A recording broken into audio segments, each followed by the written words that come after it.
My dear friends, the readings of today invite us to focus on one particular question. Who is Jesus for us?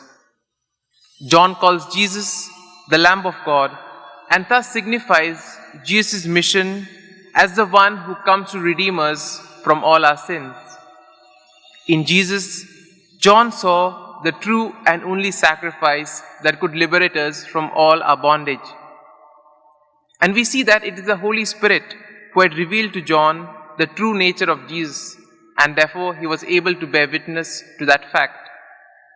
Another interesting point that we see in today's Gospel is that the humility of John the Baptist.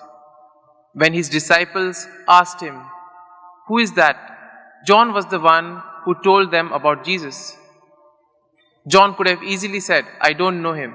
Or John could have asked his disciples, saying that, "All this time you were with me and now you want to follow him." But no, John did not say this because John knew what his role was. He knew his mission. And therefore we see sometimes when we are not aware of our mission, when we are not aware of why we are doing certain things, whatever we do tends to become heavy. But once we are convinced of what we are doing, then we find meaning in that work. And then even though it may be very tiring, we still have energy at the end of the day to praise God. A glance at the first reading of today tells us about the call of Samuel. Now at first, he could not understand the word of God. He did not know who it was who was calling him. And then he went to Eli, and Eli helped him.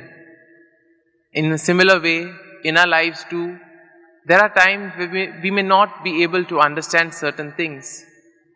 And therefore we see there are so many people in our lives who have inculcated this faith in us, who have helped us to understand the word of God in a better manner. Those who have sown the seed of faith in our lives. Similarly, the second reading, St. Paul tells the people of Corinth that whoever is joined to the Lord becomes one in spirit with him. And since our bodies are the temple of the Holy Spirit, therefore we must avoid immorality and we must not commit any sins against the body. Returning back to today's Gospel, once again we see the humility of John leads his disciples to encounter Jesus. But before the disciples could go and meet Jesus, Jesus turns back and asks them, "What do you seek?" Now we may all say that the Lord knows everything what we need. But why does he ask us, "What do you want?" It's a simple fact. The thing is, when we are aware of what we need, we are able to appreciate it in a much better manner. And therefore, when the Lord asked those disciples, "What do you seek?" probably at that time, they give an answer directly from the heart and they mean what they say. And similarly, Jesus asks each one of us the same question today. What are you searching for? Or do you know the meaning and purpose of your life? We see that only God the Father can answer the question and make our purpose known to us. That is why the Lord Jesus invites us to be rooted in him and to follow his teachings and commands. Another point which we notice in today's Gospel is the response given by Jesus, "Come and see." We see that most of us are always worried about security in life. We always want to be sure of certain things. And the COVID pandemic has taught us how uncertainties can lead us to stress. And therefore, come and see is the Lord's invitation to each and every one of us to discover the joy and friendship in the Lord. Now we see that when we find something of great value, we have the habit of going and telling it to our friends, to our family, and to our neighbors.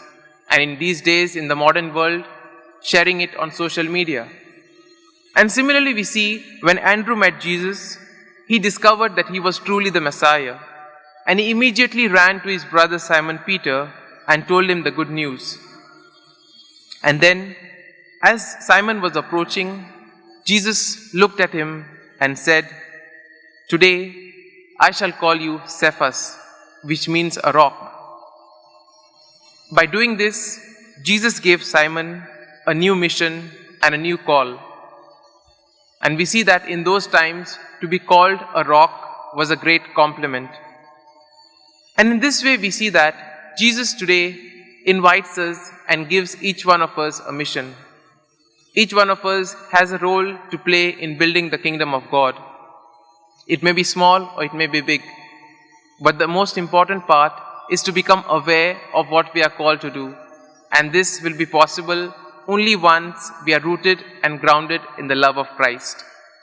And therefore, in a very special way, let us pray for this grace that we may become aware of our mission, and most important, that we may recognize Christ in those around us.